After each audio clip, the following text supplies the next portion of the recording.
Magandang araw po sa inyong lahat. Lalong-lalo na po sa mga giliw ninyong tagapakinig at taga-suporta sa inyong YouTube channel. Ang kwentong aking ibabahagi ay nangyari taong 1990. Madalas po akong nakikinig sa mga kwentong itinatampok po ninyo sa inyong YouTube channel. Kaya naisipan ko rin po na sumulat sa inyo para maibahagi ko rin sa lahat ang nakakatakot na karanasan namin ni Tatay. Nang lumipat po kami sa baryo ng Santa Rosa, nung una, ang buong akala ko po ay inilalayo lamang ako ni Tatay sa aking mga kaibigan na may hindi mabuting impluensya sa akin. Palagi po kasi akong napapasama sa gulo kapag sila ang kasama ko. Pero nang kami ay makarating sa baryo, natuklasan ko po na doon din pala nagpunta ang aking ina at ang kapatid na 17 taon nang nawawala. Sa una po, na pagtira namin doon ay payapa naman ang lugar. Ngunit hindi nagtagal, unti-unti naming nakikita ang tunay na misteryong itinatago ng mga tao sa baryong yon, na hanggang ngayon ay hindi ko po makakalimutan. Kilalanin niyo na lamang po ako sa pangalang Waldo. At ito ang aking kwento. Alam ko nagulat ka sa biglang pagdedesisyon ko na lumipat tayo sa baryo ng Santa Rosa. Mabuti naman po at alam niyo, Tay. Gusto ko pong malaman kung anong dahilan at biglaan po ang pasya niyo. Marami akong dahilan, anak. Inilalayo lamang kita sa mga kaibigan mo na hindi magandang impluensya sa'yo. Palagi ka nalang napapasama sa gulo. Natutuwa ka ba ng ganon? Na tinatawag ka nilang berador? Tay, ipinagtatanggol ko lamang po ang aking sarili.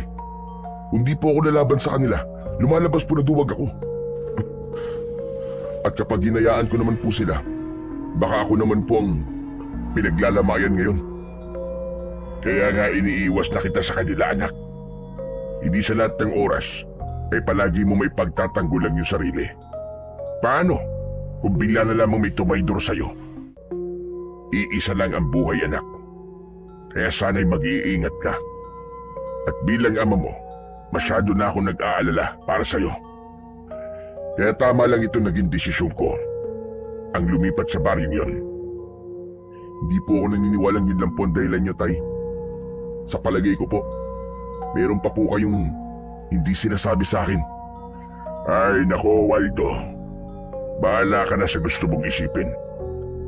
Teka, bakit naman hanggang dito nakasukbit ang itak mo sa bewang mo?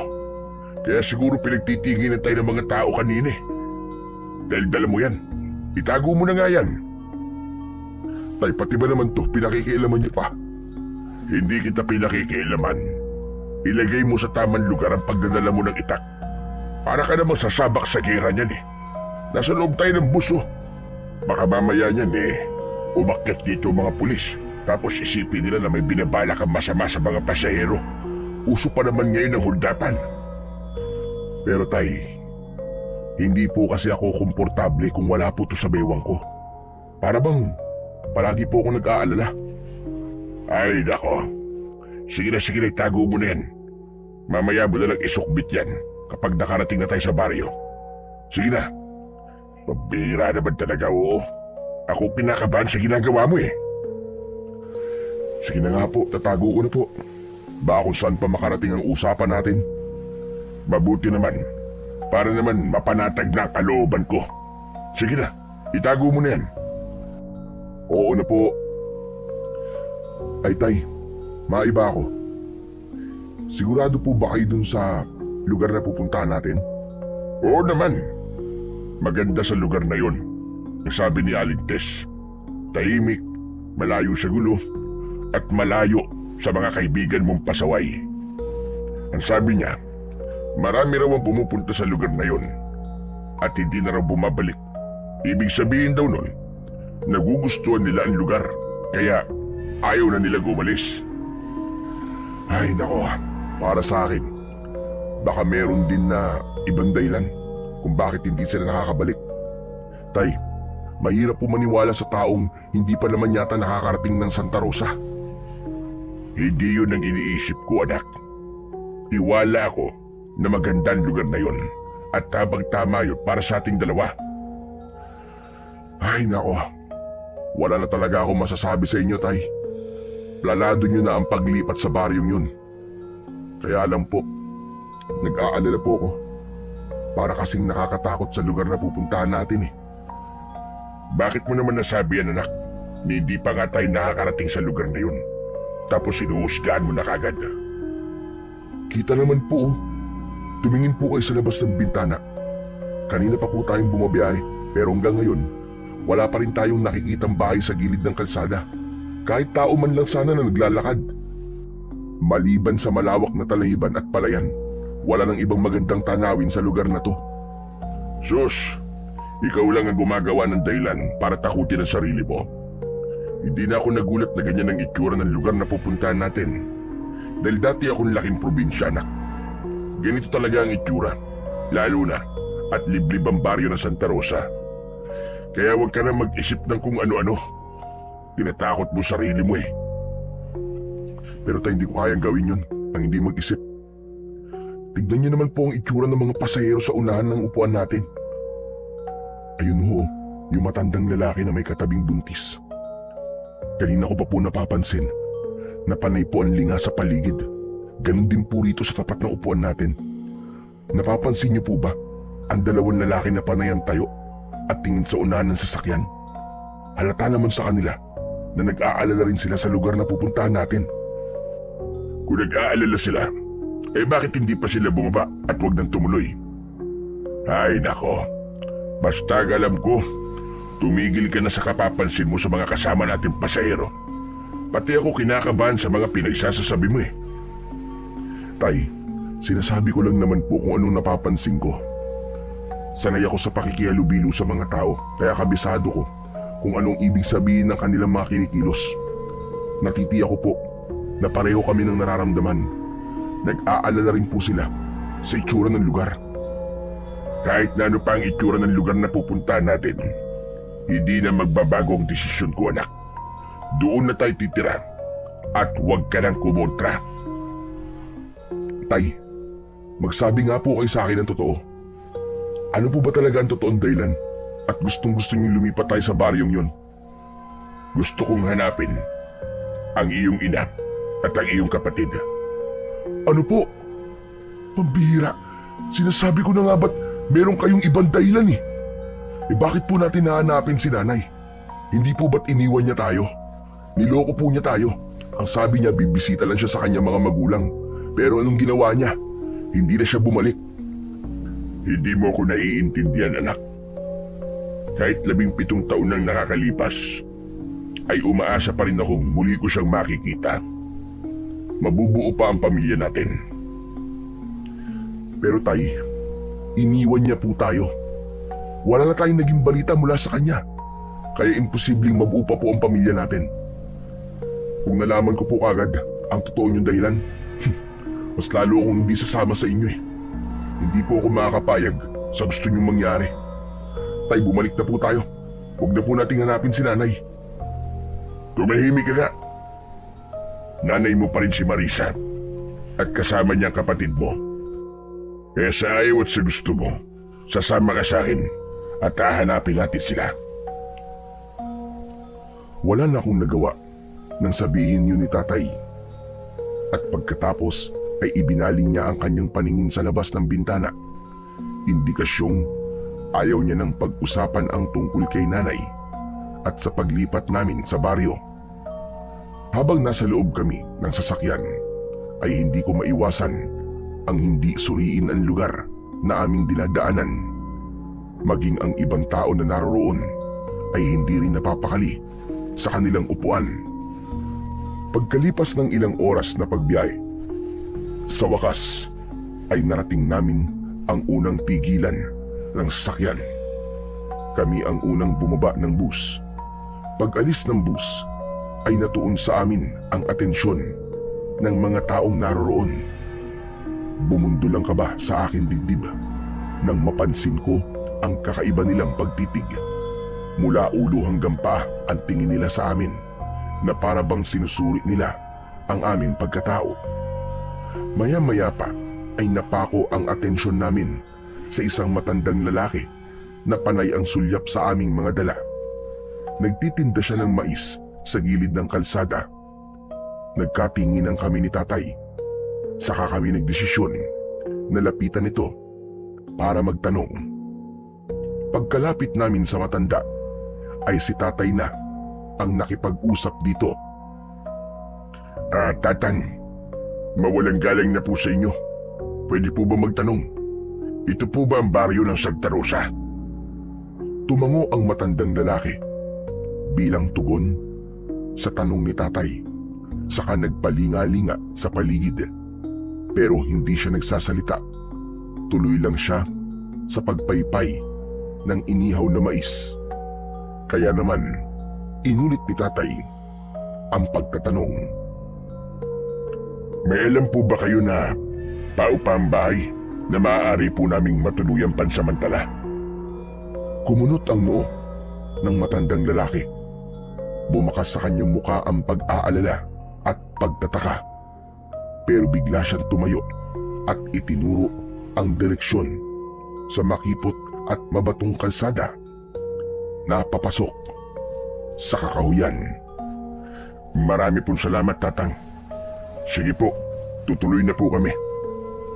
Halika na, anak. Nilingon ako ni tatay dahil hindi ako kumibo ng mga oras na yun. Gusto kong makita kung bakit parang kakaiba ang mga taong naroroon. Pakiramdam ko hindi na ako humihinga dahil sa labis na pag-aalala. Anak, tara na. Malayo pa lalakarin natin dahil sa tingin ko, itong lugar na to ang pinakabukana lang ng baryo ng Santa Rosa. Kaya naman, inayos ko ang aking dalang backpack. Pagkalayo namin sa mga tao, saka ko naman inilabas ang aking itak. Isinukso ko yun sa aking bewang at itinago sa ilalim ng aking damit. Pagkatapos nun, ay nagsimula na kaming maglakad ni tatay. Habang tinatahak namin ang daan, ay mas lalo kong nakaramdam ng pagkailang.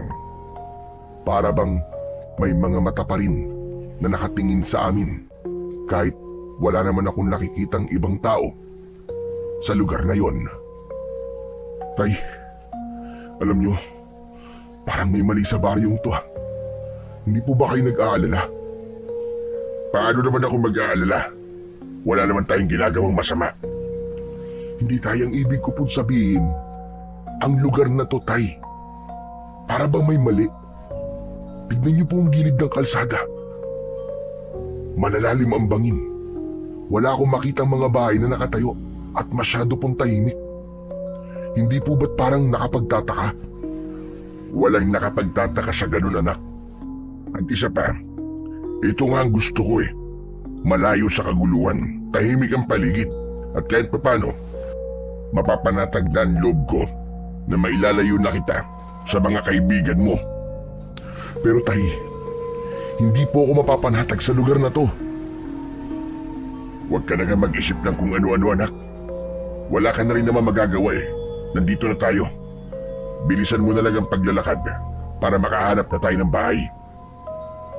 Sa palagay niyo po ba, tay? Tama po ang daan na to. Nagsasabi po kayo ng tamang direksyon ng matandang lalaki kanina? Oo naman. Kaya nga sa matandang lalaki ako nagtanong eh, para hindi tayo lokohin sa direksyong ituturo niya sa atin. Nakayan na oh. May nakasulat sa arko. Ito na nga ang baryo ng Santa Rosa. Dahil nakita ko rin ang nakasulat sa arko, hindi na ako nagtanong. Ipinagpatuloy na lamang namin ang paglalakad papasok sa lugar na yon. At sa loob nun, tumambad sa aming paningin ang mga bahay na gawa sa kugon at kawayan. Malalayo ang distansya ng mga bahay sa bawat isa. At ang mga tao, abala sila sa kanilang mga gawain. Nang makita nila kami, pumasok sila sa kanilang bahay at pinagsarahan kami ng mga bintana at pintuan. Hala, tay! Bakit po sila nagtatago? Siguro, hindi sila sanay na may dayo sa kanilang lugar. Ganun lang yun. Ay nako, hindi ko na po alam kung ano pa ang iisipin ko sa lugar na to eh. Isa pa, napansin ko po na malalaki ang katawan ng mga lalaki rito. Para bang hindi sila gagawa ng maganda, tay. Sus, lahat na lang pinapansin mo. Ano naman kung malaki ang katawan? Ay, ewan ko sa'yo, anak. Iba talaga ang mga lalaki sa probinsya, yan ang tatandaan mo. Sanay sila sa mabibigat na trabaho at sa trabahong bukid. Kaya huwag mo silang husgahan ng masama. Kapag papatuloy namin sa paglalakad, hindi sinasadyang may nadaanan kami na sugatan na unggoy. Nanginginig ang kanyang katawan at nanghihingi sa amin ng pagkain. Mabuti na lang at may dala akong tinapay na binili ko bago kami sumakay ng bus. Yun ang ibinigay ko sa unggoy na agad naman na umalis sa aming harapan.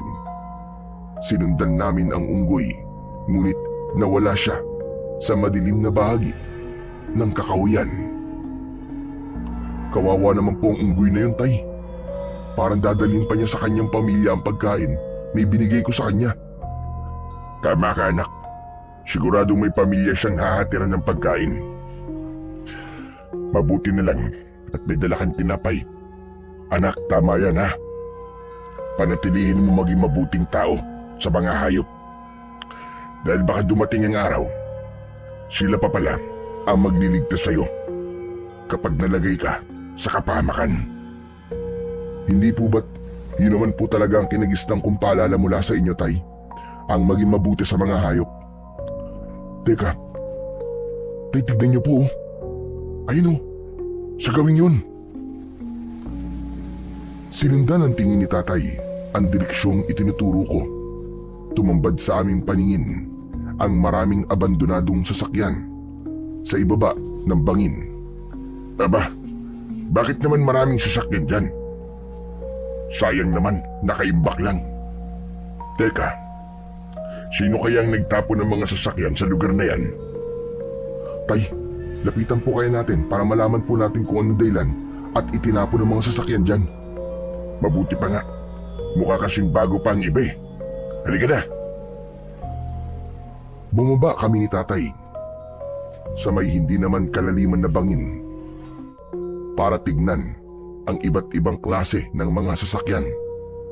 Pagsapit namin sa kinaroroonan ng mga sasakyan, pinagmasdan namin yung mabuti. Ay, grabe! Sobrang daming sasakyan dito. Pero puro luma at sira na. Kaya siguro itinapon na lang dito. Sa tingin ko, nadisgrasya ang mga sasakyang ito, anak. Pero ang isang ito, mukhang bago pa.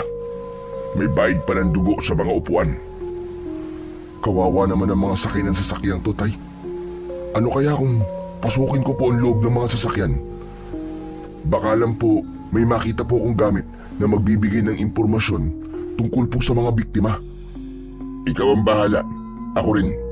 Titingin din ako rito sa kabila. Naghiwalay kami ni tatay. At sa aking paglalakad, nakita ko ang isang lumang jeep. Ginagapangan na yon ng ligaw na damo. Kaya pinasok ko yun at sinuri ang loob. Akma na sanang hahakbang ako ng paa nang mapansin ko ang isang lumang pambatang medyas sa sahig. Kinuha ko yun at pinagmasdan dahil may burda yun na letrang A at isinilid ko yun sa aking bulsa. Bukod sa medyas ay wala na akong ibang nakita, kaya naisipan ko na rin na bumaba ng sasakyan. Maya-maya pa ay narinig ko ang boses ni tatay mula sa itaas. Anak, tara na. Wala lamang kakaiba sa lugar na yan maliban sa mga sasakyan. Kaya umalis na tayo. Baka abutan pa tayo ng dilim sa daan eh. Mahirap na. Sige po, tay. Susunod na po ako sa inyo. Muli kong sinulyapan ang lumang jeep bago ako umakyat sa itaas kung saan ay naghihintay na sa akin si tatay. Nang makalapit ako sa kinaroroonan niya, ay tahimik na kaming naglakad.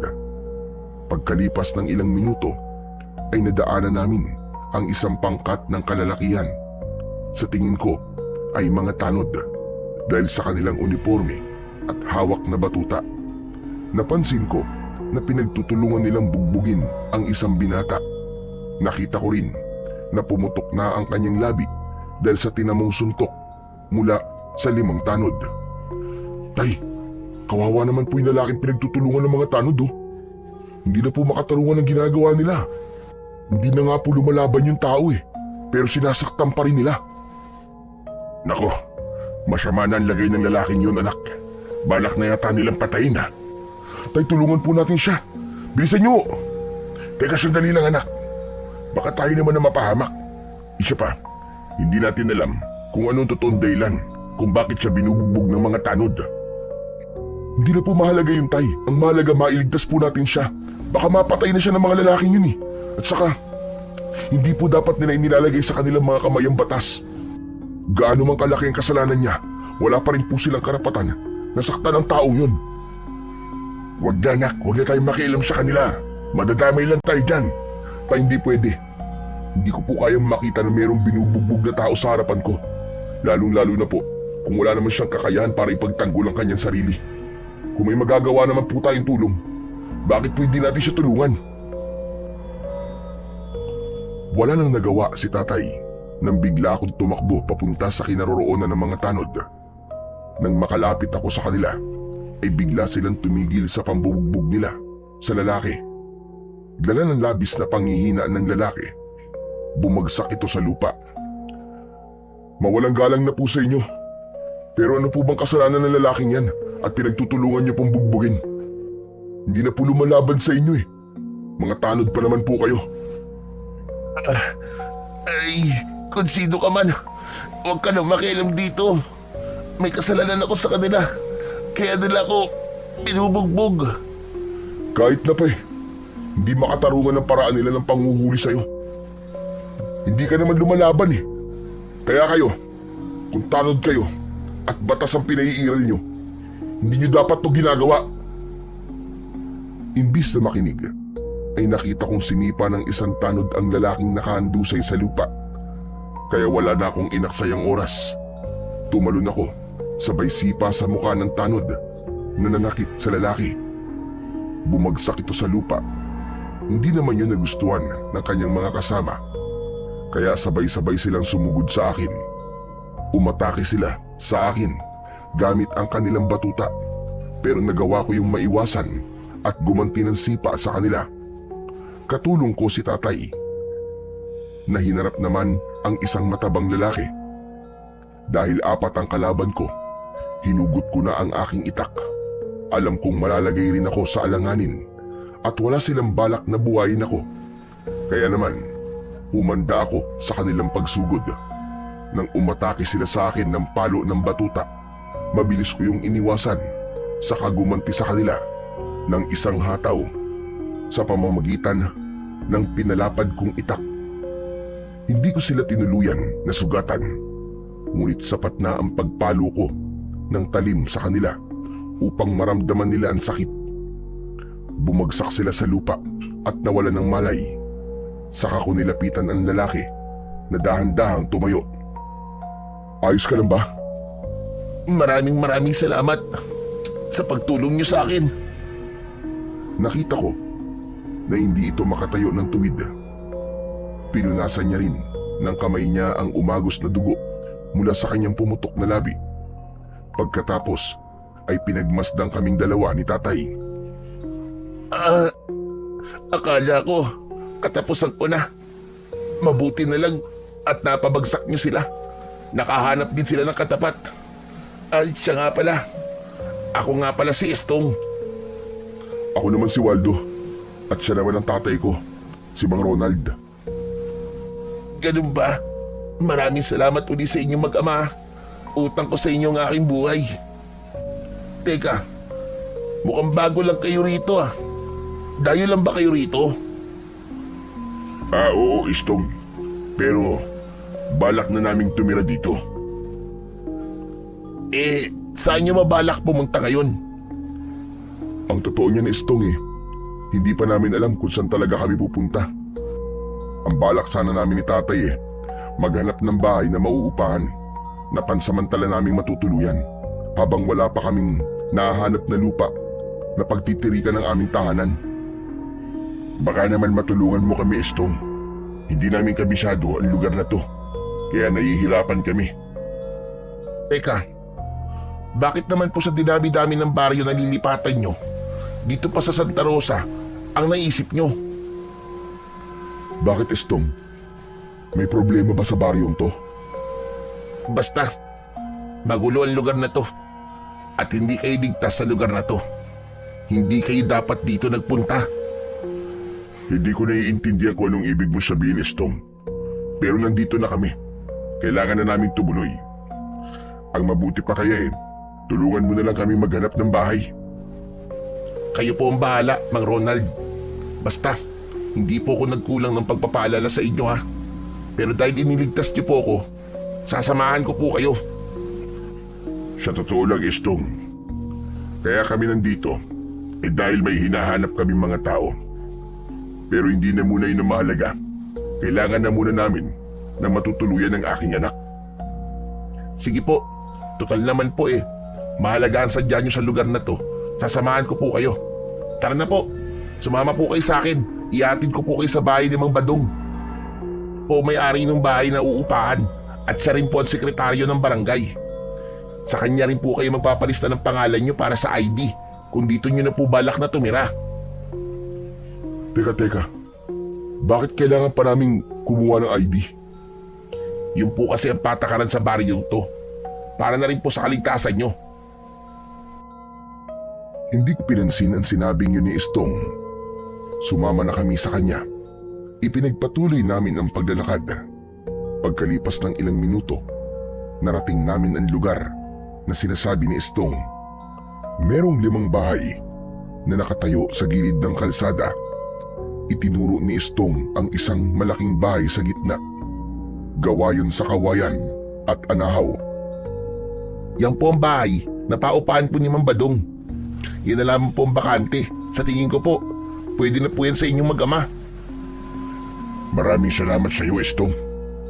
Sige na po, pumasok na po kayo sa loob. Nang makita niyo po si Mang Badong, palagi po kasi niyang nililinisan ang bahay na yan Maraming salamat sa iyo, Estong ha. Wala nga naman yun. Ay siya, sige po. Kailangan ko na pong umuwi para magamot ko na po yung sugat ko. Sigurado ka ba na kaya mong umuwi ng mag-isa? Opo, Mang Ronald. Mag-iingat na lang po kayo ni Waldo. Pasensya na rin po kung pati po kayo nadamay po sa problema ko. Sige po, tutuloy na po ako. Ilang sandali pa ay iniwan na kami ni Estong. Saka namin binalingan ng tingin ang itsura ng bahay. Nanatili kaming nakatayo sa labas ng bakuran. Mana sanang magtatao po pa kami sa taong nagbabantay ron nang bigla naming narinig ang boses ng isang lalaki mula sa loob ng bakuran. Binuksan niya ang tarangkahan at sumilip ang isang lalaking balbas sarado. Sino kayo? Anong kailangan nyo? Bakit nasa tapat kayo ng aking bakuran? Magandang araw ho. Kayo po ba si Mang Badong? Yung may-ari po nitong bahay na pinapaupahan? Oo, ako nga. Bakit mo na itanong? Dito po kasi kami itinuro ni Estong. Si Estong? Opo, siya nga po. Teka, bakit nga ba kayo dinala rito ni Estong? Kailangan kasi namin ng anak ko ng bahay na matutuluyan. Balak kasi namin na dito tumira sa baryo nyo. Kapag nakahanap na kami ng bahay na permanente naming matitiran, lilipat kagad kami. Wala namang masama kahit tumagal pa kayo sa bahay ko. Mahalaga naman ang bayad. Mabuti naman ang baryo namin na napili niyong lipatan. Maganda sa lugar namin. Tahimik at malayo sa gulo. Isa pa, matagal nang bakante ang bahay na to. Kaya kahit hindi kayo nagmamadali sa paghanap ng inyong matitiran, ayos lang. Mabuti naman pala kung ganun. Halina kayo sa loob, pumasok na kayo. Naku pagpapasensyaan nyo na kung hindi kagandahan ng bahay ko. Pero sigurado, na magiging komportable naman ang pagtira niyo rito. Maiba nga pala ako ng usapan. Napansin ko na para bang hindi kayo pamilyar sa akin. Mukhang dayo lamang kayo sa lugar namin at nanggaling pa kayo sa malayong lugar. Tama ka, Badong. Gusto ko kasing tumira sa baryo na tahimik at malayo sa gulo. Nako, ang Santa Rosa ang sagot sa lugar na gusto mo. Pero bago yon, kailangan niyo muna magparehistro sa akin sa barangay at kumuha ng ID para naman masabing opisyal na kayong residente ng aming baryo. Teka, sino nga ba kayo ulit? Ronald na lang ang itawag mo sa akin at siya naman ang aking anak na si Waldo. O sige, tutal naman at nagkakaintindihan na tayo. Ayos na ba sa inyo ang itsura ng bahay? Oo, Badong, maganda naman ang lugar. Kung ganun, bukas mo na lang ako bayaran sa upa ng bahay. Kailangan ko pa kasing umalis Pumunta na lang kayo sa barangay hall para sa ID at dun mo na lang din isabay ang bayad O bueno, bago ako umalis, ay inilibot ko muna kayo sa kabuuan ng bahay. Tumango lang ang aking ama sa sinabing yun ni Mang Badong. Nauna siyang naglakad sa amin. Kasunod kami. Sa pagpasok namin sa loob ng bakuran, bumungad sa amin ang maraming halaman na namumulaklak sa paligid. Ganon din ang matataas na puno na nakadagdag sa ganda ng itsura ng bahay. Ngunit sa kabila ng magandang tanawin na aking nakikita, hindi naman maipaliwanag ang kabang nararamdaman ko ng mga sandaling yun. 1,000 lang ang upa sa bahay ko sa loob ng 1 buwan. Libre na ang tubig. Kaya lang, wala tayong kuryente rito. Meron kaming libreng gasera na nilalagyan nyo ng gas. Meron nagtitinda ng gas sa lugar na to, kaya hindi rin naman magiging mahirap para sa inyo. May karpyo ang baryo namin. Pagpatak ng 10:00 ng gabi, kailangan na nasa loob na kayo ng pamamahay nyo. Dahil kung hindi, binubugbog ng tanod ang sino mang mahuhuling pasaway. Nag-iingat lang kami sa mababangis na hayop na gumagala kapag gabi. Teka, bakit naman po bugbog ang parusa sa mga lumalabag ng karpyo? Matitigas kasi ang ulo ng mga tao rito Kapag mabait ang nagpapatupad ng karpyo, binabaliwala nila ang batas. Samantala kung tutuusin naman, ay para rin yun sa kanilang kaligtasan. Kaya naman, napipilitan kami na bigyan sila ng marahas na leksyon. Nang marinig ko yun, bigla kong naalala ang nangyari kay Estong. Siguro ay lumabag siya sa karpyo, kaya nasaktan siya. Nagkatingin ang kami ni tatay at bumakas sa kanyang muka ang pag-aalala. Siya nga pala. May mga kapitbahay kayo rito. Huwag niyo na lamang silang papansinin kung ano makikita niyo sa kanila. Para iwas away. Sige, Badong. Gagawin namin ang mga sinabi mo. Maraming salamat. Kung ayos na sa inyo ang mga napag-usapan natin, maaari na kayong pumasok sa loob ng bahay at ibaba ang inyong mga gamit para naman makapagpahinga na kayo ng maayos. Basta kapag may problema kayo, huwag kayong mahiyang magsabi sa akin Malapit sa barangay hall ang bahay ko at hindi naman yun malayo rito. Basta mga biniling ko, iwasan yung lumabas ng bahay lalo na kung gabi na. Abay nagkalat kasi ang mababangis na unggoy sa paligid. Marami pong salamat, Mang Badong. Mag-iingat po kayo. Tumango si Mang Badong bilang tugon sa sinabi ko. Subalit, palihim siyang napasulyap sa aking mga dalang gamit. Maging ang aking bewang kung saan ay nakatago naman ang aking itak. Nang tuluyang makaalis si Mang Badong, pumasok kami sa loob ng bahay.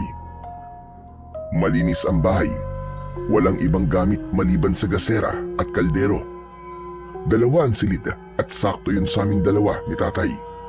Nang maiayos namin ang aming mga gamit, ay nagpahinga kami sa loob ng aming kwarto.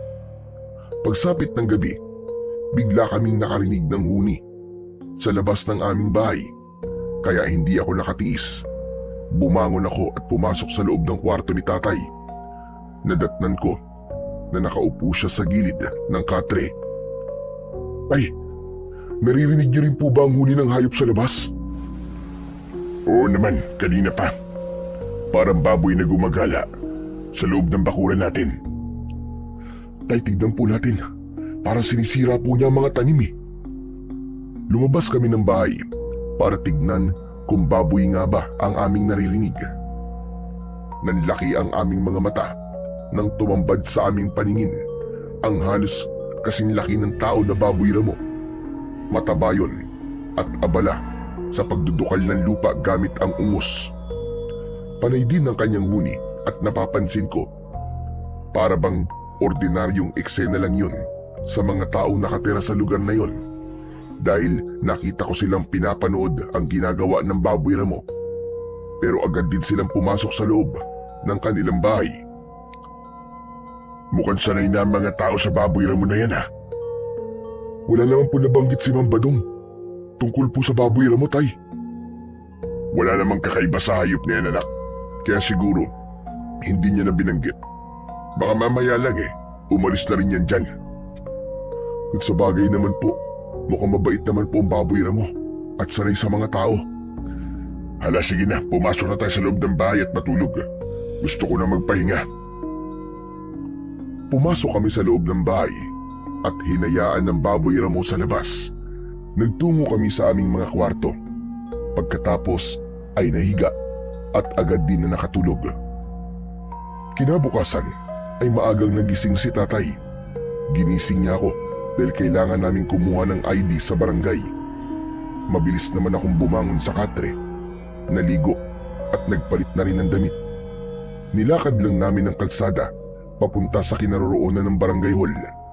Habang tinatahak namin ang daan, ay natanaw namin sa unahan ang mga taong nagkakagulo sa nakatigil na sasakyan. Napakunot ang aking noo dahil pamilyar sa akin ang bus. Nagmamadali kaming lumapit ni tatay at tumambad sa aming paningin ang maraming patay.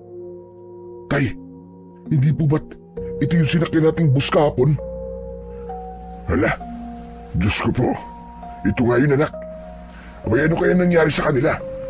Mabagin langit, lahat sila ay pinatay. Tay, brutal po silang pinatay. Sobra naman po sinapit nila. Tama ka, anak. Wakwak ang kanilang tiyan at nawawalang kanilang mga mata at putol pa ang kanilang mga kamay. Parang nilapa ng mabangis na hayop. Bigla akong kinalibutan, anak ha. Muntik na tayo ron. Tama po kayo, tay. Mabuti na lang at nauna tayo bumaba sa kanila. Kung nagkataon kasama po tayo sa mga bangkay na yan. Pero ang tanong, sino kaya ang pumatay sa kanila? Sinasabi ko na nga ba't kakaibang lugar na to, tay? Dahil sa mga nangyari, mas lalo po akong hindi mapalagay ngayon. Parang ang hirap paniwalaan ng mga nangyari sa kanila, anak. Baka sa kanilang mukha ang takot. Sa dila lang na pumatay sa kanila. Para silang nakakita ng isang mabangis na halimaw. Hindi halimaw ang pumatay sa mga yan. Isang mabangis na unggoy ang pumatay sa kanila. Palagi siyang gumagala sa gabi. Napatingin kami sa pinagmumulan ng boses. Nakita namin na nakatayo si Ma'am Badong sa aming likuran. Nakatingin din siya sa mga patay na tao na isa-isang ibinababa sa sasakyan. Ma'am Badong, paano po nangyari to? Sila po kasi yung mga nakasama namin sa biyahe kahapon. Ah, sila ba? Naku, maswerte kayo. Nakaligtas kayo sa tiyak na kamatayan. Teka, akala ko ba sabi mo kahapon tahimik ang baryo nyo? Bakit may ganito? Yan nga ang isa sa mga dahilan ng kinatatakutan namin. Masasabi ko magandang ang aming baryo, pero palagi naman kaming ginagambala ng misteryosong pangyayari na kagaya ngayon. Ang ibig mong sabihin hindi lang ngayon nangyari to? Tama ka. Matagal ng sakit ng ulo namin lahat ang nangyayaring ito sa mga bus na pumapasok sa baryo namin. Kung meron kayo napansin na tambakan ng mga sasakyan sa gilid ng bangin, ay ganito rin ang nangyari sa mga sakay noon. Ano po bang klaseng unggoy ang sinasabi niyong pumatay sa kanila? Bakit hanggang ngayon po wala pa rin ginagawa ang kawani ng gobyerno ukol rito? Dahil hanggang ngayon ay wala pa rin naglalakas ng loob na hanapin ang unggoy na pumapatay. Teka Badong, paano naman kayo nakakasigurong unggoy nga ang pumatay sa mga yan? Yun ang balita. At sabi, ginutom raw ang unggoy ng kanyang amo. Kaya naghanap ng pagkain. Nang makatikim siya ng karne ng tao, hinahanap-hanap na niya ito at patuloy siyang umaatake sa mga tao. Ang ipinagtataka lang namin, ang inaatake lang niya ay ang mga taong nasa loob ng sasakyan. Lalo na kapag dayulan dito. Lahat ng mga sasakyan pumapasok sa baryo namin. Yun ang kanyang pinupuntirya. Ano po ang aksyon ni Kapitan? Ayun, kagaya ng ginagawa ng ibang kapitan, nagpapatupad ng karpyo. Kaya lang, nangyayari pa rin ito dahil sa mga sasakyan pumapasok sa lugar na ito. Mabuti na lang talaga at nakababa kayo bago sila inatake ng unggoy. Nakakatakot po pala ang lugar niyo. Hindi naman. Sanay na kami. Isa pa, hindi ka dapat matakot sa mga ganong klaseng nilalang. Sa tingin ko naman kaya mo ring ipagtanggol ang sarili mo. Teka, saan ba kayo pupuntang mag-ama? Hindi po ba't nabanggit nyo na kailangan po namin kumuha ng ID? Ibibigay din po ni tatay sa inyo ang bayad sa upa. Ganun ba? Ala sige, ang mabuti pa sumabay na kayo sa akin. Sumama kami ni tatay kay Mang Badong, papunta sa barangay hall. Pagkarating namin doon, ay napansin ko ang 5 tanod na nakalaban namin kahapon. Masama ang kanilang tingin at baka sa kanilang muka ang mga pasa. Pinakiramdaman namin kung uungkatin nila ang nangyari, ngunit umalis sila at hindi kami pinakialaman. Maya-maya pa ay iniabot ni tatay ang bayad kay Mang Badong, kasabay ng pagproseso ng aming ID. Pagkatapos ay lumabas kami ng barangay hall at tahimik na umuwi sa aming bahay. Pagsapit ng gabi ay hindi ako dalawin ng antok. Gumugulo pa rin sa aking isip ang trahedyang nakita ko kanina. Kaya naman, pumunta ako sa kwarto ni tatay. Nadatnan ko siya na naghahasa ng kanyang itak. Bigla siyang tumigil nang lumapit ako at nagtataka na napatingin sa akin. Tay, bakit hindi pa po kayo natutulog? Gumugulo kasi sa isip ko ang nangyari sa mga kasama natin sa bus. Paano kung ganun din ang nangyari kay Marisa at sa iyong kapatid? Paano kung yun ang dahilan kung bakit hindi na sila nakabalik sa atin? Bumundol ang kaba sa aking dibdib nang marinig ko ang sinabing yun ni tatay. Pagkatapos tumayo siya at lumapit sa akin. Bumakas ang pag-aalala sa kanyang mukha.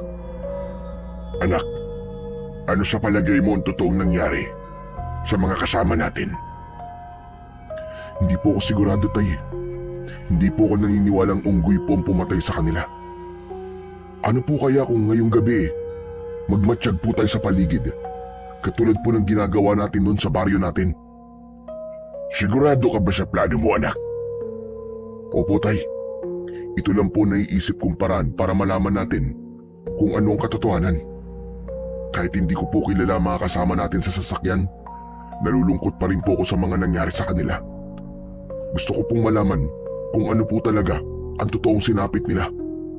Bibigyan ko po sila ng hustisya. Pero anak, hindi na natin problema yun. Baka mamaya tayo naman ang mapahamak sa gagawin natin. Pero tay, hindi rin naman po ako matatahimik kung mananatili tayong buhay at ang mga kasama natin ay pinatay lahat. Paano naman po yung mga pamilya nila na nag-aalala sa kanila? Isa pa, tay, paano po kung ganun din nga nangyari kay nanay at sa kapatid ko? Parang gusto ko po magsisi sa mga sinabi ko kahapon tungkol kay nanay. Bigla po ako natakot, tay. Paano po kung kasama sila sa mga naging biktima ng mabangista nila lang na yun? Diyos ko, sana naman ay hindi, anak. Sana ay hindi sila napahamak. Para akong binuhusan ng malamig na tubig sa labis na pag-aalala para sa aking ina at kapatid. Nang mga sandaling yun ay para bang bigla kong nawalan ng pag-asa na buhay pa sila. Dahil doon, mas lalo kong inasam na mahanap ang nilalang na pumatay na mga pasahero sa bus. Ang mabuti pa, anak, Gawin na natin kung ano naiisip mong plano. Hala, sige na. Ihanda mo na ang mga dadali natin. Magmamatsyag tayo sa paligid. Pero kapag wala tayong nakita, uuwi rin tayo kagad. Para hindi tayo mahuli nang nagpapatupad sa karpyo. Opo tay, mag-iingat na lamang po tayo para hindi nila malaman ang lihim nating pagmamatsyag. Mabilis kaming naghanda. Nagsuot kami ng sombrero upang wala kagad makakilala sa amin kung sakaling may makakakita sa amin. Isinukbit din namin ang aming itak sa bewang. Hindi kami nagdala ng gasera dahil maliwanag naman ang sikat ng buwan. Maingat kaming lumabas ng bahay at tinaak ang kalsada papunta sa kinaroroonan ng sasakyan. Pagdating namin doon, wala ng tao. Tay, may naisip ako. Ang mabuti po, magpanggap po tayong pasahero. Malay niyo po, biglang bumalik ang nilalang na umatake sa kanila. Ang ibig mo sabihin ipapain natin ang sarili natin, ganun ba? Opo tay, ganun na nga. Baka gumana po ang naiisip kong plano. Sumang-ayon sa akin si tatay. Umakyat kami sa bus at naupo sa unahan ng sasakyan upang madali kaming makita. Pagkatapos ay nakiramdam kami sa paligid. Anak, sigurado ka ba? Nagagana ang plano mong ito. Baka may makakita pa sa atin dito.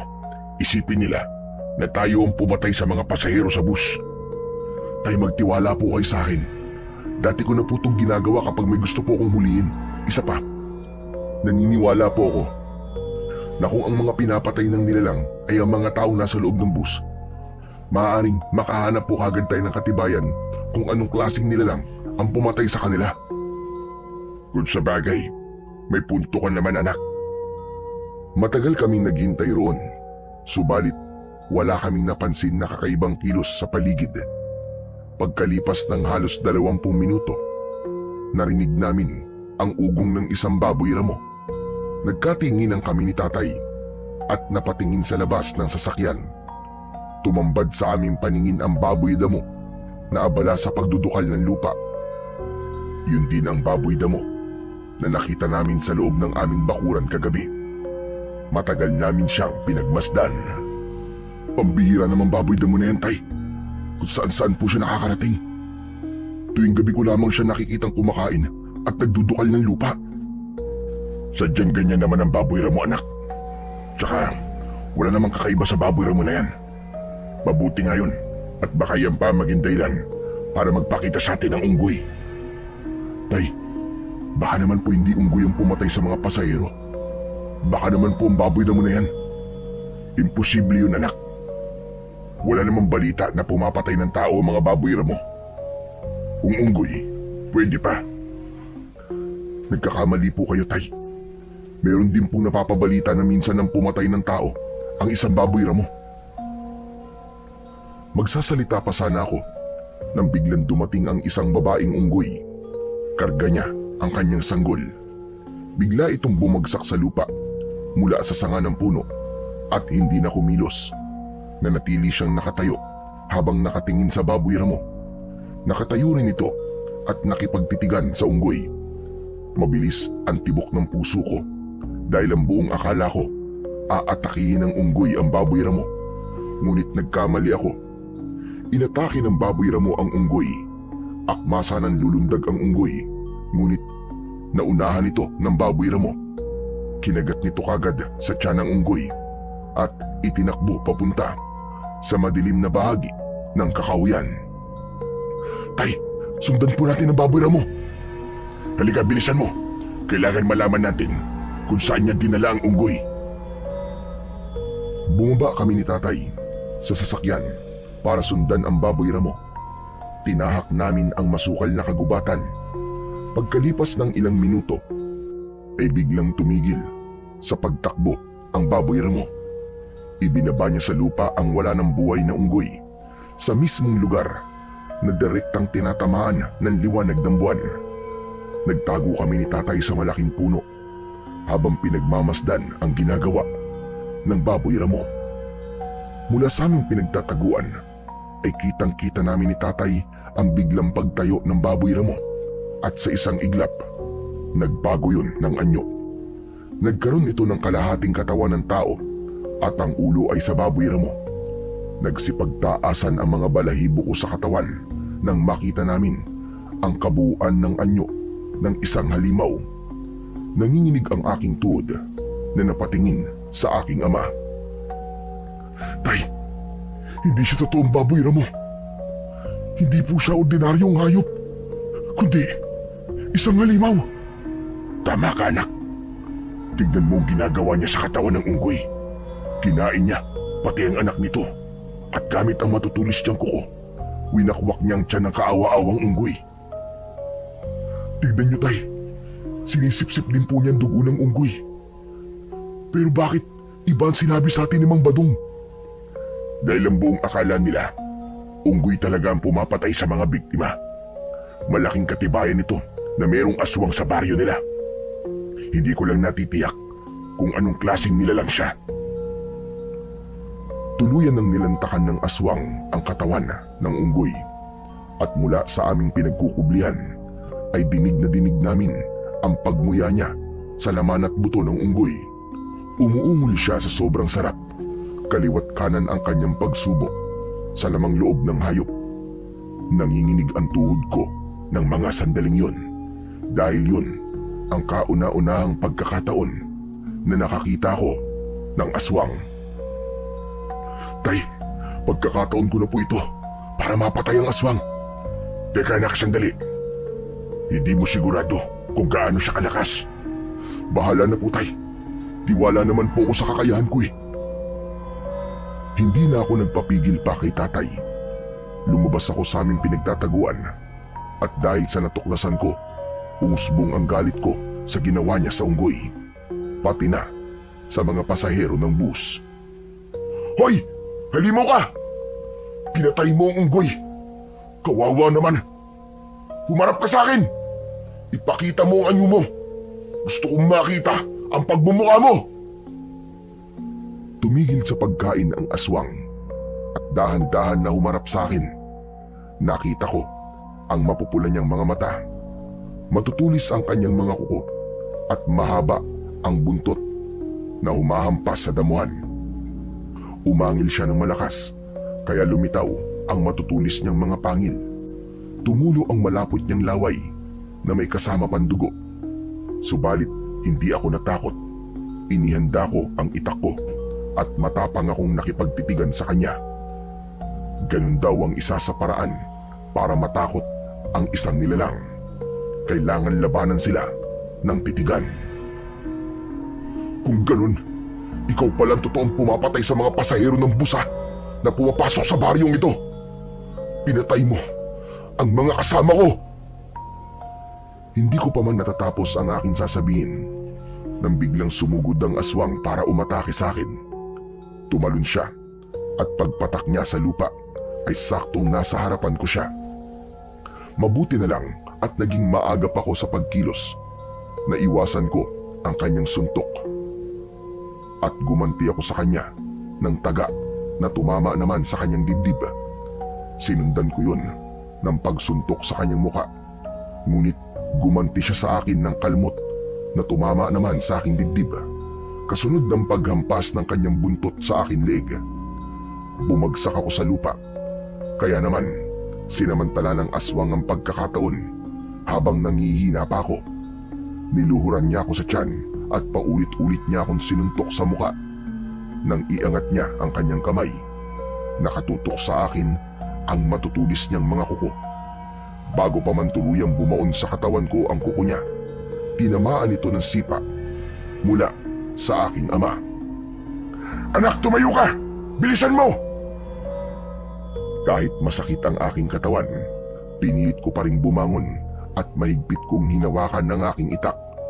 Sumugod ako sa kinaroroonan ng aswang at hindi ko na hinintay na siya ay makabangon. Agad kong ibinaon sa kanyang dibdib ang hawak kong itak. Umangil siya ng malakas. Hindi ko alam na isa pala yung hudyat ng pagtatawag niya ng kanyang mga kasama. Akala ko nag-iisa lang ang aswang na baboy ramo, kaya nagulat kami ni tatay nang lumitaw sa likod ng mga puno. ang maraming baboy ramo. Nag-anyo rin silang kagaya sa kalaban ko. Inatake nila kami, ngunit hindi ako nagpatinag. Nakipagpambuno kami ni tatay sa mga aswang. Tinamaan ako ng kalmot at kagat ng aswang sa aking binti. Si tatay naman ay tinamaan din ng kagat sa braso. Napasigaw siya sa labis na sakit. Kaya lumapit ako sa kanya at tinaga ang aswang hanggang sa bumagsak ito sa lupa. Ay, umalis na kayo! Ako na pong bahala rito! Hindi anak, lalabanan natin sila. Pero tay, parami po sila ng parami. Hindi nakinig sa akin si tatay. Tuloy lang siya sa pakikipaglaban sa mga aswang. Kaya naman, kahit nararamdaman ko ang panghihina, ay nakipaglaban pa rin ako sa mga aswang. Akala ko, katapusan na namin ng mga sandaling yun. Pero may biglang dumating. Si Estong, iniligtas niya kami. May dala siyang umuusok na bunot ng nyug, saka inihagis sa mga aswang. Nang kumalat ang makapal na usok sa paligid, nagsipulasan ang mga aswang. Umatras sila at lumayo. Kumalat ang amoy ng insenso sa paligid, kasunod ng pagsaboy ni Estong ng mga asin sa mga aswang, hanggang sa tuluyang mawala sila sa madilim na kakauyan. Diyos ko! Waldo! Mang Ronald! Anong ginagawa niyo rito? Mabuti na lang po at narinig ko kayo. Teka, may mga sugat po kayo sa katawan na. Sinasabi ko na nga ba't kayo naririnig ko sumisigaw eh. Waldo, ano? Kaya mo ba maglakad? Oo, kakayanin ko, Estong. Agad akong inalalayan ni Estong para tumayo. Pagkatapos ay nilapitan namin si tatay na sinisira ang laylayan ng kanyang damit para itali yun sa sugat niya sa braso. Kailangan ko magamot kagad ang mga sugat nyo bago pa lumala. Tulungan mo kami, Estong. Hindi namin nakalain na yung baboy ramo pala ay isang aswang. Oo, marami nagkalat na aswang sa lugar na to. Kaya bakit kayo nandito? Anong ginagawa nyo sa gitna ng kagubatang ito? Mahabang kwento, Estong. Teka, saan mo ba kami dadalhin? Kay Lolo Tahir po. Matutulungan niya po tayo. Halina po, kailangan na nating umalis dito bago pa mawala ang usok mula sa bunot ng nyog. Agad kaming naglakad palayo sa lugar na yon habang paika-ika ako sa paglalakad. Ramdam na ramdam ko ang sakit mula sa kalmot at kagat ng aswang sa aking katawan. Pagkalipas ng ilang minutong paglalakad, narating namin ang lumang bahay sa gitna ng kakauyan. Umuusok pa ang kalanon at bukas ang gasera sa loob ng kubo. Teka, kaninong bahay ito, Estong? Ito ang bahay namin ni Lolo Tahir. Manggagamot siya, kaya matutulungan niya tayo. Halina kayo sa loob. Baka masundan tayo ng mga aswang eh. Lo, tulungan niyo po ako. May mga kasama po akong sugatan. Mula sa loob ng bahay ay narinig namin ang yabag ng paa papalapit sa pintuan. Bumukas yun at sumilip ang isang matandang lalaki. Agad itong nagulat nang makita kami. Aba, Diyos ko po, sino mga taong yan? Bakit sila duguan? Saka na po ako magpapaliwanag, Lolo. Kailangan po muna niyong gamutin ang sugat nila. Inatake po sila ng aswang. Hala, sige, pumasok kayo sa loob. Bilisan niyo. Pagpasok namin sa loob ng bahay, ay agad na isinarado ng matanda ang pintuan at mga bintana. Nagsindi rin siya ng ilaw sa loob ng kusina at nagpabaga ng apoy sa kalan. Pagbalik ay may dala na itong umuusok na bunot ng nyog. Titig na titig sa akin si Lolo Tahir. Pagkatapos ay tumingin sa kanyang apo. Ano bang nangyari sa kanila, Estong? Teka, sila ba yung sinasabi mong dayo sa baryo natin na tumulong sa'yo? Opo, sila nga po yun. Kailangan po nila ng tulong nyo, Lo. Abay sige, maluwag sa dibdib ko na tulungan sila. Salamat po, Lo. Mabuti na lang po. At napadaan ako sa lugar na yun. Mabuti na lang talaga dahil kung hindi, baka pinagtulungan na silang lapahin ng mga aswang. Bakit ba kayo nagpunta sa gubat ng ganitong oras? Hindi nyo ba alam na delikado ang lugar na ito? Hindi po namin nakalain na may aswang po sa baryo nyo eh. Bakit nga kayo nasa gubat? Ano bang ginawa nyo ron? Kasi po, yung kasamaan namin doon po sa bus, natagpuan po namin kanina na patay at wala na pong natira sa kanila. Sinabi po ni Ma'am Badong na mabangis daw po na unggoy ang gumawa nun sa kanila. Pero hindi po ako naniwala eh. Kaya inaya ko po si tatay na magmatsyag sa lugar na yun. Hindi naman po namin nakalain na yung baboy ramo pala ay isa pong aswang. Isang pagkakamali ang ginawa nyo. Hindi nyo dapat ginawa yun. Paano kung nakilala kayo ng mga aswang? Kung nagkataon na nakilala nila kayo, hindi nila kayo tatantanan at susundan nila kayo hanggang sa inyong tirahan. Pero hindi naman po namin alam na may aswang po sa lugar nyo, Tatay Tahir. Ngayong alam nyo na kung anong klaseng lugar ang baryong ito. Kaya nga nagtataka ako kung bakit dito kayo lumipat sa baryo ng Santa Rosa. Hindi nyo ba alam na kakaibang lugar na ito? Marami ang nawawalang tao sa lugar na ito. Dahil sa oras na makapasok sila sa baryong ito, ay hindi na sila nakakabalik pa. Naikwento na sa akin ni Estong kung sino kayo. Hala, sige na. Hubarin nyo na ang inyong mga damit at kailangan magamot kagad ang mga sugat ninyo. Tutulungan ko po kayo, Lolo Tahir.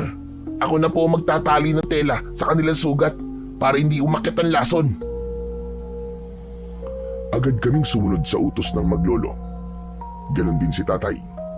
Mabilis ang kilos ng matanda na para bang sanay na sanay ito sa ganong gawain. Nagdikdik siya ng mga daon at inilagay sa mga sugat namin. Pagkatapos ay pinatakan niya ng langis. Kitang-kita ko na kumulo ang langis sa sugat namin. Lolo Tahir, ano pong nangyayari? Bakit bigla pong kumulo ang langis? Kapagkat pinapatay ng langis at katas ng daon ng artemisa ang lason mula sa laway ng aswang. Kapag kumalat ang lason, mapaparalisa ang buong mong katawan. Pagkatapos ay mahahawa kayo ng aswang. At kaya naman kumukulo ang langis dahil sinisip-sip nito ang lason. Kapag nawala na ang pagkulo, ibig sabihin, wala na ring lason sa sugat nyo at hindi nyo na mararamdaman ang sakit. Ano po bang klaseng aswang ang umatake sa amin, Lolo Tahir? Sila ang mga aswang nawok. Isang nilalang na mukhang baboy ramo. Mabangis silang nilalang dahil ultimo buto ng tao ay hindi nila pinapalampas at agad na kinakain. Paborito nila ang kamay ng tao. Kaya pala karamihan sa mga bangkay ng pasahero ay walang kamay. Bakit po hanggang ngayon ay malaya pa rin silang nakakapambiktima? Dahil mahirap silang kalaban. Mabagis, mabilis kumilos, at malinaw ang mga mata sa gabi. Mabuti na lang talaga at nakasuot kayo ng sombrero. Hindi nila kayo nakilala. Matagal na po ba kayong nakatira dito, Tatay Tahir? Oo naman, matagal na kaming nakatira at nakakulong sa baryong ito. Ano pong ibig sabihin yung nakakulong kayo sa baryong ito? Nakulong kami rito. Matagal na kaming biyag ng mga aswang na awok. Wala sa amin ang nakakalabas ng buhay sa baryong ito. Pinatay nila ang pamilya ko at maging ang aking anak na matagal ko nang hindi nakikita. Pinatay nila sa loob mismo ng sinasakyan niyang jeep.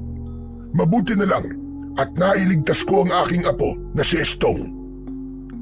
Kung ganun po, wala na pong pamilya si Estong? Oo, tama ka. Ulila na siya. Ang baryo ng Santa Rosa ay pugad ng mga aswang nawok. Pinangangalagaan nila ang kanilang lahi sa pamamagitan ng pagpatay sa mga dayo na pumapasok sa lugar na ito. Marami rin silang mga biyag doon sa kanilang kuta. Diyos ko, kung ganun, patay na po ang lahat ng mga taong pumasok sa baryong ito. Ganun ho ba? Tila naramdaman ko ang pagdadalamhati sa boses ng aking ama nang sabihin yun.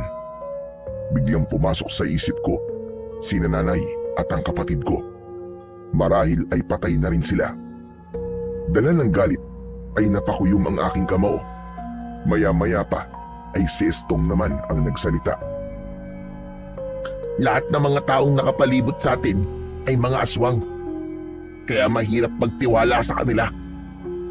Kung ganun, nakakulong na rin kami ni tatay sa pugad ng mga aswang. Tama ka, Waldo. Kung naaalala nyo, nung nadaanan nyo akong pinagtutulungang bugbugin ng mga tanod, nahuli nila akong lumapit sa mga biyag para magbigay ng pagkain sa kanila. Lumabag ako sa karpyo, kaya yun, sinaktan nila ako at balak sanang patayin. Mabuti na lang at dumating kayo. Kung pinapatay nila ang mga dayo, bakit kami? Hindi nila kami pinatay. Dahil natalo nyo sila sa laban. Naghahanap sila ng tiyempo ngayon para patayin din kayo. Pero dahil nakakuha kayo ng ID, hindi nila muna kayo gagalawin. Kapag natuklasan nila na alam nyo lang tungkol sa kanila kayo papatayin. Sinasabi mo bang nagpapanggap kayong walang alam tungkol sa kanila para mabuhay kayo? Oo. Kaya nga, umaarte akong walang alam at inilapit ko pa kayo sa pinakapinuno ng aswang. Teka sandali. Si Mang Badong ba ang tinutukoy mo, Estong? Opo, Mang Ronald. Siya po ang pinakapinuno ng mga aswang na awok. Sandali. Kung si Mang Badong ang pinuno ng aswang, bakit wala pa rin kayong ginagawa? Humahanap lang kami ng tiyempo, Waldo. Kapag napasama kami sa biyag, hindi na kami makakahanap ng paraan para labanan ng mga aswang at itaka sa mga biyag. Ano pong ginagawa nila sa mga biyag? Unti-unti silang kakainin. Ginagawa silang reserbang pagkain sa oras na wala na silang mahanap na unggoy na siya nilang pangunahing pagkain. Unti-unti ko na rin po naiintindihan ang nangyayari. Ibinibintang nila sa unggoy ang kanilang kasalanan para hindi sila paghinalaan. Tay, sinasabi ko na nga ba't may kakaiba sa lugar na to eh. Sobra pa sa inaasahan natin ang matutuklasan nating lihim sa baryong to. At dahil sa kakaibang lugar na to, anak, mas lalo akong magsusumikap na hanapin ang iyong kapatid at ang iyong ina. Kahit konti na lang ang pag-asa na natitira sa atin, umaasa pa rin ako na sana ay buhay pa sila at kasama lang sa mga bihag. Ako rin po, tay. Hahanapin ko po si nanay. Habang nag-uusap kami ni tatay, bigla namang nagsalita si Lolo Taher.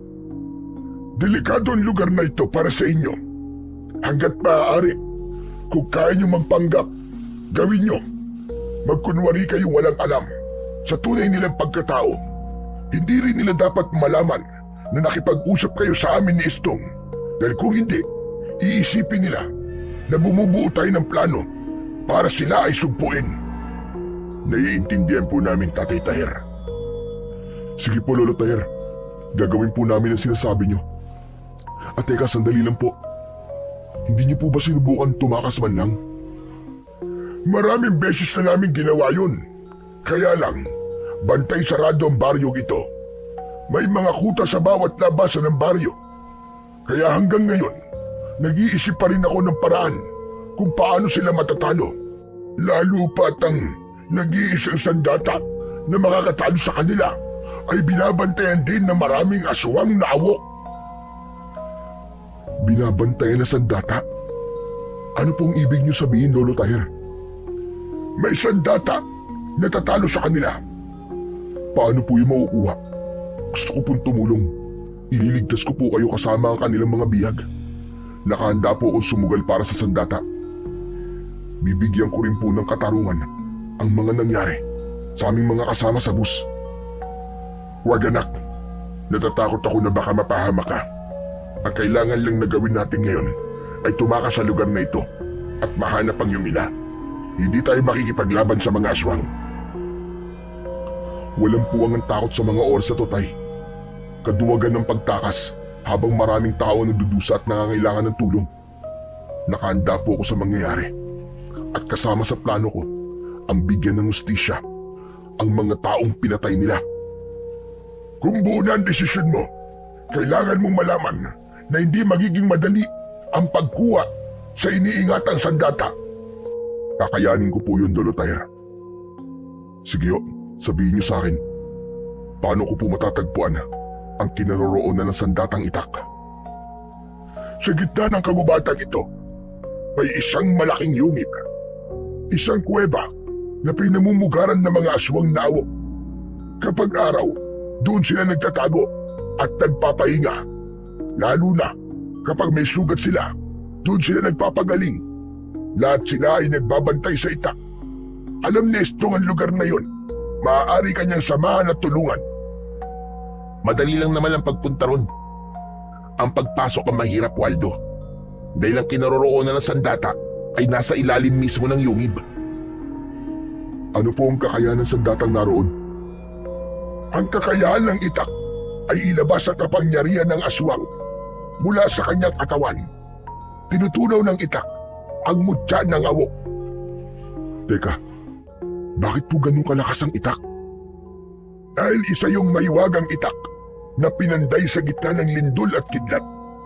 Ang ibig ko sabihin, pinanday ang itak habang kumikidlat at lumilindol. Ang pinakamalalang epekto ng sugat na likha ng tanim ay ang pagkalusaw ng katawan ng mga aswang. Makapangyarihan po pala sa datang yun. Kung ganun, kailangan ko po yung makuha. Sana nga, Waldo. Doon nakasalalay ang kaligtasan natin lahat para tuluyan ng maubos ang lahi ng mga aswang na awok sa baryong ito. Magtatagumpay po ako, Lolo Tyre. Sigurado po ako ron. Anak, huwag kang padalos-dalos ng desisyon. Kailangan pag-isipang mabuti ang pagpunta ron. Nakahanda rin po akong tumulong sa anak niyo, Mang Ronald. Panahon na po para kumilos. Kailangan na po nating itakas sa mga biyag bago pa sila maubos. Kung handa na kayo, makinig kayong mabuti sa akin. Kailangan niyong magdala ng ilang pangontra at sandata na panlaban sa kanila. Ikaw, Estong, magdala ka ng bunot ng nyog na merong insenso at kamangyan. Saka niyo sindihan sa loob ng kuweba para manghina sila at mabawasan ang kanilang puwersa. Maganda po naisip niyo, Lolo Tyre. Dahil napansin ko nga po, natakot po sila sa usok. Tama ka, dahil hindi sila nakakahinga kapag nakakalanggap sila ng usok mula sa bunot ng nyog. Lalo na kapag merong insenso at kamangyan. At pagpasok sa kuweba, ay itaon nyo na natutulog sila. Pagkatapos ipaliwanag ni Lolo Tyre ang mga dapat naming gawin, tinahak namin ang daan papunta sa gitna ng kagubatan. Dala ang aming mga sandata. Pagkalipas ng 1 oras na paglalakad, ay narating namin ang bukana ng yungib. Maliwanag ang loob doon dahil sa mga sulok. Nagkatinginan kami ni Estong. Waldo, sigurado ka na ba talaga na papasukin mo ang yungib na yan? Oo, Estong. Kung kinakailangan isugal ko ang aking buhay ay gagawin ko. Ngayon tatanungin din kita. Handa ka na ba? Oo, handa na rin ako, Waldo. Tara na, ito na ang tamang pagkakataon natin. Maingat kaming pumasok sa loob ng yungib. Nakita namin na natutulog ang mga aswang. Dahan-dahan kami sa pagakbang. Ang mga nakahigang aswang ay maingat naming nilampasan habang pigil ang hininga. Bigla akong tumigil sa paglalakad nang maramdaman ko ang paghawak ng aswang sa aking paa. Habang nakapikit ito, maingat ko yung inalis saka mabilis na humakbang. Pagdating namin sa dulo, nakita ko ang isang kakaibang uri ng itak. Nasa pagitan nito ng 2 malaking bato. Sige, Waldo, lapitan mo na. Daan-daan ka lang. Nilapitan ko ang itak. Hinawakan ko ang puluhan para sana ay bunutin. Ngunit muntik ako mapasigaw dahil napaso ako sa init ng hawakan. Mabuti na lang at maagap na natakluban ng palad ni Estong ang aking bibig. Nakita ko na nalapnos ang aking kamay at galit akong napatingin kay Estong. Bakit di mo sinabi na mainit pala ang hawakan nito? Pambihira ka naman, oo. Pasensya ka na, nakalimutan ko rin eh. Isa pa, kasama yan sa pagsubok sa pagkuha ng sandata Kaya kailangan mong tiisin ang init. Kailangan mo mabunot ang itak bago pa magising ang mga awok na to. Muli kong sinubukang hawakan ang puluhan ng itak. Napangiwi ako dahil sa sobrang sakit. Anak naman ng putya, oh! Paano ko ito makukuha? Ang init eh! Wala tayong magagawa. Kasama yan sa pagsubok. Tiisin mo ang sakit at ang init hanggang sa makaya mo na siyang bunutin. Nagpapabunot lang daw ang itak na yan sa taong karapat dapat na magmay-ari sa kanya. Sige, kaya mo yan. Muli kong hinawakan ang makapangyarihang itak. Tiniis ko ang sakit kahit ramdam na ramdam ko ang init nun. Sinikap kong hilahin yun. Umusok ang aking kamay. Subalit hindi ko yun pinansin. Ubod lakas kong hinugot ang itak at nabunot ko yun. At dahil sa ginawa ko, yumanig ang buong paligid ng yungib. Kaya't nagising ang mga aswang. Naalarma kami ni Estong at napasiksik sa pader na bato. Yari na! Nagising ang mga aswang, Waldo! Ngayon ko masusubukan ang kapangyarihan ng itak na to. Napuno ng pag-angil ang loob ng yungib. Hindi kami makalis dahil nakaharang sila sa lagusan. Pinalibutan kami ng mga aswang. Lahat sila ay nakatingin ng masama sa amin. Nagbabaga ang mga mata. Mas lalong bumangis ang kanilang anyo. Natangkasa ng susugod sa amin. Maagap ko namang iwinasiwas ang itak para hindi sila makalapit. Estong, gawin mo na! Isaboy mo na rin sa kanila ang asin! Bilisan mo! Ginawa ni Estong ang plano. Isinaboy niya ang asin sa mga aswang. Pagkatapos nun, sinindihan niya ang bunot ng nyog. Kumalat ang usok sa loob ng kuweba. Sinabayan ko yun ng pag-atake sa kanila gamit ang aking makapangyarihang itak. Tinaga ko sa leeg ang unang sumugod sa amin.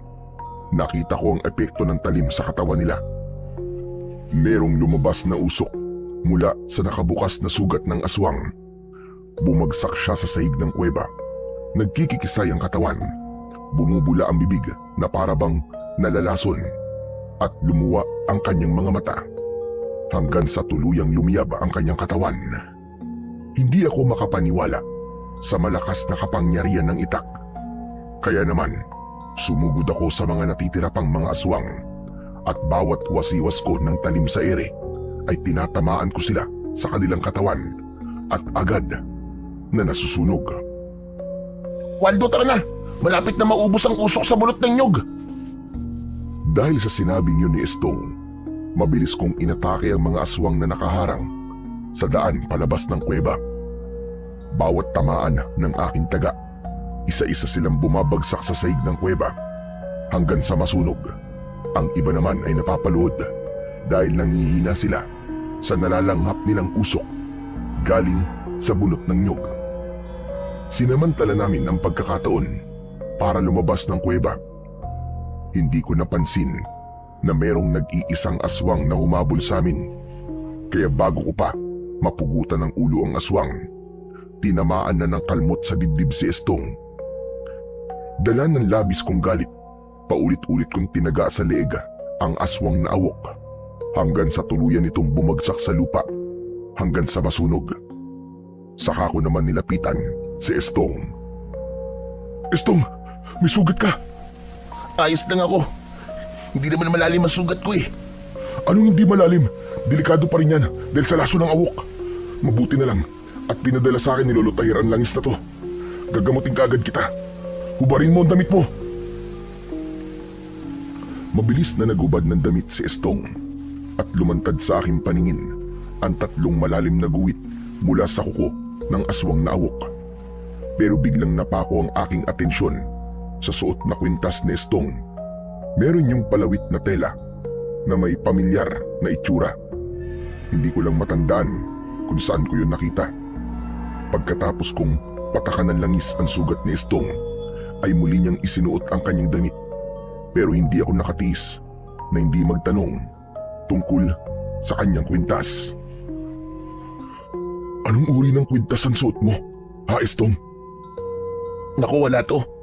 Hindi naman to agimat eh. Isa lang itong alaala mula sa namatay kong nanay. Pareho pala tayo. Mahilig magbigay ng pagpapahalaga sa mga bagay na iniiwan ng mga mahal natin sa buhay. Oo. Tsaka kapag suot ko to, pakiramdam ko, kasama ko rin si nanay. Biktima rin kasi siya ng aswang na awok. Inspirasyon ko ito para maging matapang at lumaban sa mga aswang. Kaya pala tinutulungan mo ko dahil gusto mo rin mabigyan ng hustisya ang nangyari sa iyong ina. Teka, ano nga palang gagawin natin sa kuweba? Kailangan natin sunugin ang lugar na to para walang maiwan na ebidensya.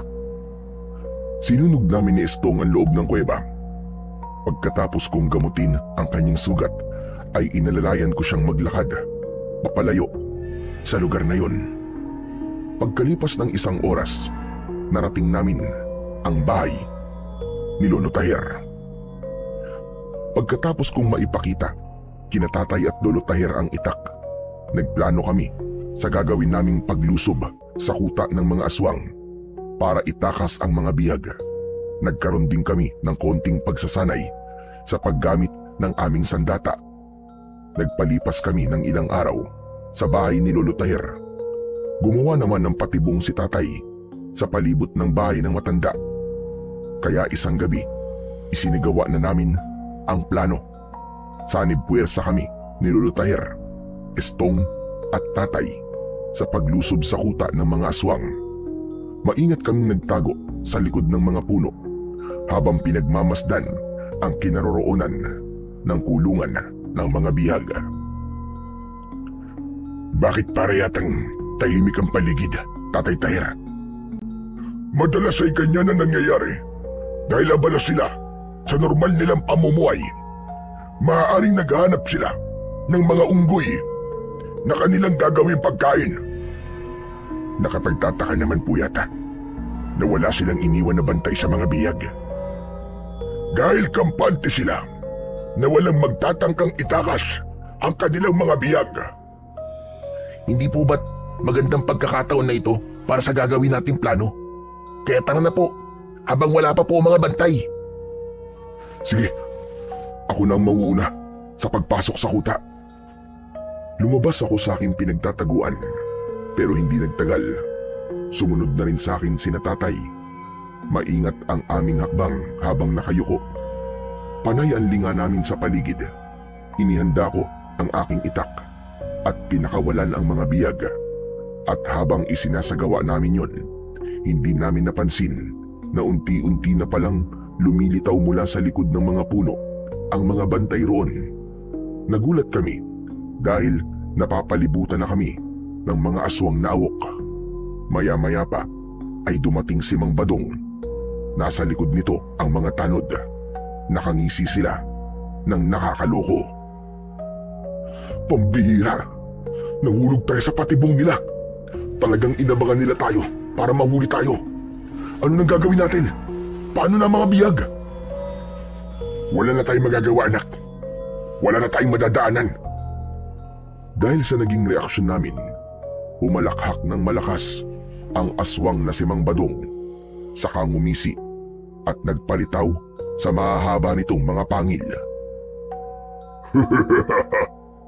Akala niyo ba ay ganun ako katanga para pabayaang maitakas niyo ang mga biyag? Alam ko na gagawin niyo ito pagkatapos niyo kunin ang sandata sa loob ng kuweba. Nakarating sa akin ang ginawa niyo sa mga alagad ko, kaya hindi ko hahayaan na mabuhay pa kayo. Ngayon na nahulog na kayo sa aking bitag, hindi na kayo makakatakas. Ito na ang magiging katapusan ninyo. Hoy! Pangit na aswang! Huwag ka na magpanggap dahil kilala ka na namin, Mang Badong! Mabuti naman at kilala niyo na ako. Alam ko na rin kung anong dahilan kung bakit lumipat kayo sa baryo ko. Hinahanap niyo ang pamilya niyong sakay ng jeep. 17 taon na ang nakakalipas. Tanda-tanda ko pa ang isang babaeng pinatay ko. Kamukhang-kamukha siya ng anak mo, Ronald. Nagmamakaawa siya. Nabuhayin ko ang anak niya at siya na lamang ang patayin ko. Hindi ba't ang babaeng pinatay ko ang hinahanap nyo? Tama ba? Hayop ka. Demonyo ka, Mambadong. Magbabayad ka sa pagpatay mo sa nanay ko. Papatayin kita! Dala ng bugso ng aking damdamin. Sumugod ako kay Mambadong. Akma ko na sana siyang tatagain nang biglang nilapitan ng mga alagad niya ang aking mga kasama. Subukan mo lang na lumaban. Kung hindi, mamamatay ang mga kasama mo. Sige, ibigay mo sa akin ang itak. Bilisan mo! Ano ko, tanga? Hindi ko ibibigay sa'yo ang makapangyarihang itak na to. Dahil nakipagmatigasan ako sa pinuno ng mga aswang na si Mambadong, ipinabugbog niya sina tatay sa mga alagad niyang aswang. Kaya wala na akong nagawa kundi ang isuko ang makapangyarihang itak. Teka, tama na! Tama na, Mambadong!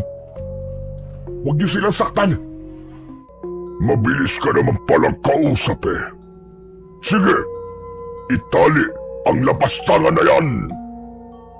Maya-maya pa, naramdaman ko ang paghawak ng mga aswang sa tigkabilaan kong braso. Saka inilapit sa puno at iginapos sa kuroon. Matitikman mo ngayon ang pagpapahirap na hindi mo pa nararanasan sa buong buhay mo. Pakiwalan mo ang anak ko, hayop ka. Tayong dalawa maglaban. Duwag ka! Duwag! Dahil sa galit ni Mambadong, nilapitan niya si tatay. Pagkatapos ay sinuntok niya ito sa muka. Inutusan niya rin ang mga alagad niyang awok na bugbugin sina Istong at ang matanda na si Lolo Tahir. Tama na yan! Tama na! Huwag mo silang inamay! Hindi ko hahayaan na humaba ang mga sungay ninyo para lumaban sa akin. Hindi na rin kayo makakaalis sa lugar na ito. Hindi ako makakapayag na merong makaalam ng tungkol sa baryong ito. At kung makatakas man kayo, walang maniniwala sa inyo na merong aswang sa baryong ito. Nagkakamali ka, demonyo ka.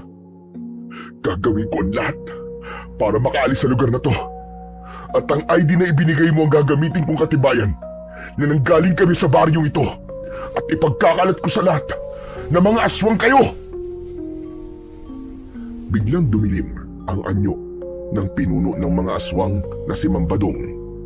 Nagulat ito sa akin sinabi, kaya dala ng kanyang galit, isinawsaw niya ang aking itak sa nagbabagang kahoy. Pagkatapos ay ipinaso niya yon sa aking kamay.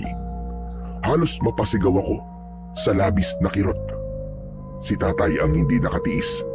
Nagpumiglas siya para makalapit sa akin, pero bigla siyang hinampas ni Mambadong ng puluhan ng itak sa muka. Kaya naman, pansamantalang nawalan ng malay si tatay. Hayop ka talaga, Badong! Humanda ka sa akin kapag nakatakas ako rito! Ikaw ang una kong papatayin! Tatagtaran kita ng pinong-pino! Puro kasatsat na hindi ka na nga makagalaw dyan. At hindi mo na rin magagamit ang iyong kamay. Dahil sunog na yan! Kaya maghintay ka na lamang sa kamatayan mo! Umalis sila sa aming harapan, habang sila Istong at Lolo Tahir naman ay nananatiling walang imik habang iginagapos ng mga aswang. Ang mga bihag naman ay ibinalik na sa kulungan habang umiiyak at humihingi ng tulong sa amin. Ang itak ko naman ay inilagay ni Mambadong sa apoy para tuluyang tunawin. Nang mawala sila sa aking paningin, nagpumiglas ako para tumakas. Kahit sa bawat paggalaw ko ay nasusugatan ako ng lubid. Tiniis ko ang sakit, ngunit nabigo akong tanggalin yun. Pagkalipas lamang ng ilang minutong pagkakagapos, napansin ko ang isang pamilyar na unggoy na nagpalipat-lipat sa sanga ng puno. Habang nakatingin sa akin, tumalon siya at pumatak sa akin tapat. Sinuri niya ang aking muka na para bang kinikilala niya ako. Kaya naman nakipag-usap ako sa kanya na para bang tao ang kinakausap. Kaibigang Unggoy, naaalala mo ba ako? Ako to. Ako yung lalaking nagbigay sa'yo ng tinapay. Kaibigang Unggoy, pakiusap po. Tulungan mo naman akong makatakas. Kalagan mo ang tali ko sa kamay. Nakikiusap ako sa'yo. Tulungan mo kami. Tinitigan ako ng unggoy sa aking mga mata at nagulat ako sa ginawa niya. Kinagat niya ang tali sa kamay ko at nagawa niyang maputol yun. Ganon din ang kanyang ginawa kina Lolo Tahir at Estong. Kaibigang Unggoy, maraming salamat sa iyo ha. Hulog ka ng langit.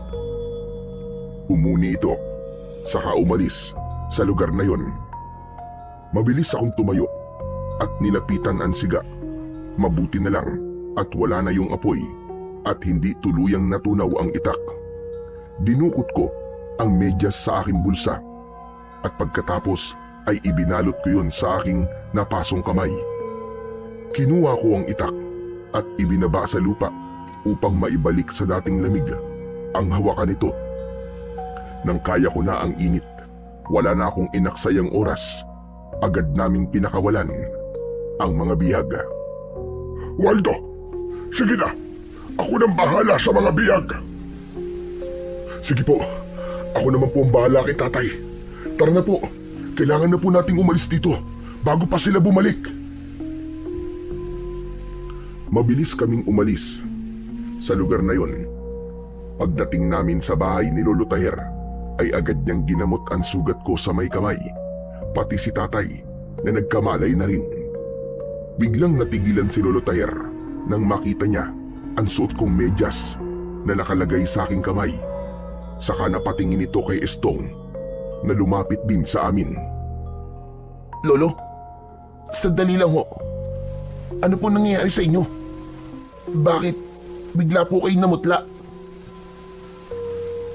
Sa tingin ko, Estong, may bahagi sa nakaraan mo ang narito sa harap ko. Hubarin mo ang kwintas mo at tanggalin ang tali. Pagkatapos ay itabi mo sa medyas na nasa kamay ni Waldo. Maging ako ay natigilan din habang pinapanood ang ginagawa ni Estong. Nang tuluyang matanggal ang medyas, nagulat ako dahil kapareho yun sa medyas na nakuha ko sa sasakyan. Si tatay ang hindi nakatiis dahil pamilyar din sa kanya ang itsura ng medyas. Teka, Waldo, Estong, bakit hawak niyo ang medyas ng aking bunsong anak? Ha? Nagkatinginan kami ni Estong. Maging si Lolo Tahir ay biglang nangilid ang luwa nang hawakan ang medyas. Waldo, iho, saan mo nakuha ang medyas na ito? Dun po, sa may luma pong sasakyan sa loob ng jeep. Hindi ko po alam na pag-aari pala ito ng kapatid ko. Kung ganun, ang hinahanap mo na sinasabi mong ina ay si Marisa ba? Lolo, paano naman po napasali sa usapan ang pangalan po ni nanay? Humagit na ang katahimikan sa aming paligid. Nang sabihin yun ni Estong, ako ang agad na nakabawi sa pagkakabigla. Teka, ibig bang sabihin si Estong ang nawawala akong kapatid? At ang sinasabi niyong Lolo Tahir na anak niyong pinasnang ng mga awok ay ang aking ina na si Marisa? Oo, Waldo. Diyos ko, sobra namang magbiro ang tadhana. Paano nangyari ito na dito pa tayo nagkita-kita? Ngunit ako ay nagpapasalamat sa pangyayaring ito. Hindi ko na napigilan ang aking sarili. Niyakap ko ng maigpit si Estong. Si tatay naman, napahagulgol ng iyak nang malaman niya ang nangyari sa aking ina. Pero habang nag-uusap kami, dumating ang mga aswang at pinalibutan nila ang aming buong bahay. Umingay ang mga lata na ikinabit ni tatay mula sa mga patibong. Saka na tayo magkumustahan. Kailangan na natin kumilos. Nandito na mga hayop na aswang. Hindi maaari ito. Nasundan nila tayo. Dahil sa takot na ipinakita ni Lolo Taher, nag-aalala na rin ang mga kasama naming bihag. Mga kasama, sandali lang. Kumalma kayo. Huwag kayong matakot. Walang mangyayaring masama sa inyo. Lalabas ako. Kayo, Lolo Taher at tatay, ang magbabantay sa loob ng bahay. Kami naman ni Estong, haharapin namin ang mga kalaban. Kabisado namin ang kinaroroonan ng mga patibong. Kaya huwag kayong mag-alala. Kaya namin to. Mananalo tayo sa laban na to. Mag-iingat kayo, mga apo. Pagpalain kayo nawa ng may kapal. Agad kaming lumabas ng bahay ni Estong at hinarap ang mga kalabang aswang. Isang hanay na nakatayo sila sa labas ng bakuran ng matanda. Nang makita nila kami, ay kanya-kanya silang lapit sa amin. Pero dahil sa matutulis na kawayan na nakaabang sa kanila na inilagay namin doon, bago pa sila makapasok, ay nasaksak na sila ng mga patibong na nakalagay sa hinukay naming balon. Bawat tali na mapuputol nila, 2 aswang ang tinatamaan ng mga sibat. Hindi maaari! Sige mga alagad! Takihin sila! Wala kayong ititirang buhay! Bugso, mag-iingat ka! Huwag mong hayaan na mapatay ka nila! Isang tango ang itinugon sa akin ni Estong at sabay kaming sumugod. Umatake ako ng taga sa kanila, papalapit sa nakatayong pinuno nila. Lumundag ako ng mataas at tumalon din si Mambadong para salubungin ako sa ere.